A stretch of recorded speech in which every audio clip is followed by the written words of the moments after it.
ووحدة وسلامة أراضيه وفقا لأحكام الدستور استنادا لأحكام المادة. دژی سەرۆکی دادگای باڵای فیدراڵی عێراق نۆ ئەندامی دادگاکە کە شەشیان ئەندامی یەمیشەیی و سیانیشیان یەدەگن داوای دەست لە کارکێشانەوەیان لە دادگا پێشکەش کرد. ئەم دەست لە کارکێشانەوە بە کۆمەڵەش پێشاتێکی نوێیە و قەیرانێکی جددی لە کەرتی دادوەری عێراقدا دروست کردووە. ويمثل سيادة البلاد ويسهر على ضمان الالتزام بالدستور.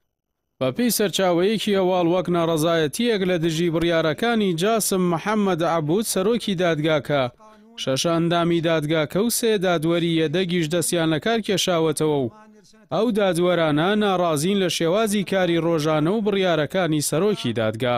يعلن الترشيح لمنصب رئيس الجمهورية خلال مدة سۆران عومەر سەرۆکی فراکسیۆنی کۆمەڵی دادگەری کوردستان لە پەرلەمانی عێراق ڕایگەیاند پاساوی دادوەرەکان هەبوونی کێشەیە لەگەڵ سەرۆکی دادگاکە، بەڵام هۆکارە ڕاستەقینەکەی تاوەکو ئێستا نادیارە. دادگای باڵای فیدراڵی عێراق لە 9 ئەندامی سەرەکی و 4 ئەندامی یەدەگ پێک دێت.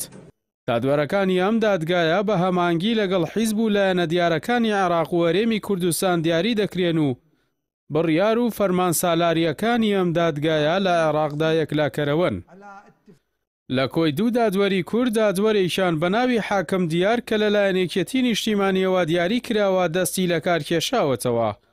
سەرچاوەیەکی ئاگاداریش ڕایگەیاند دەست لە کار کێشانەوەی دادوەرەکان زەحمەتە ببێتە هۆی هەڵوەشاندنەوەی دادگاکە و دەکرێت شوێنەکانیان پڕ بکرێتەوە.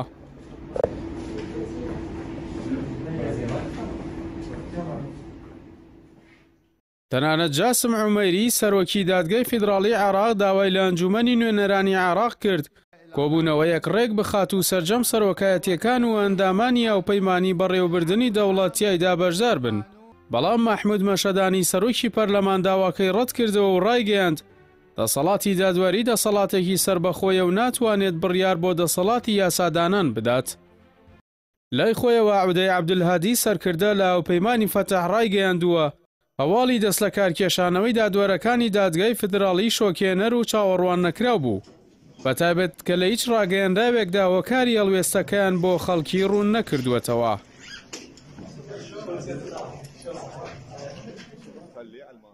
ئەندامێکی لیژنەی یاسای ئەنجومەنی نوێنەرانی ئاماژە بەوە دەدات دەست لە کارکێشانەوەی ئەو دادوەرانە پەیوەندی بەو فشارە زۆرەوە هەیە کە خراوەتە سەردادگای باڵای فیدراڵی لە دۆسەی خۆر عەبدوڵڵادا. ڕائید مالیکی ڕاشی گەیاندووە حکوومەت و چەند لایەنێکی دیکە دەیانەوێت دادگای فیدراڵی بکەنە گوێ لە مشتی خۆیان بۆ ئەوەی لە پێناو پاراستنی بەرژەوەندەکانیاندا بڕیار بدات.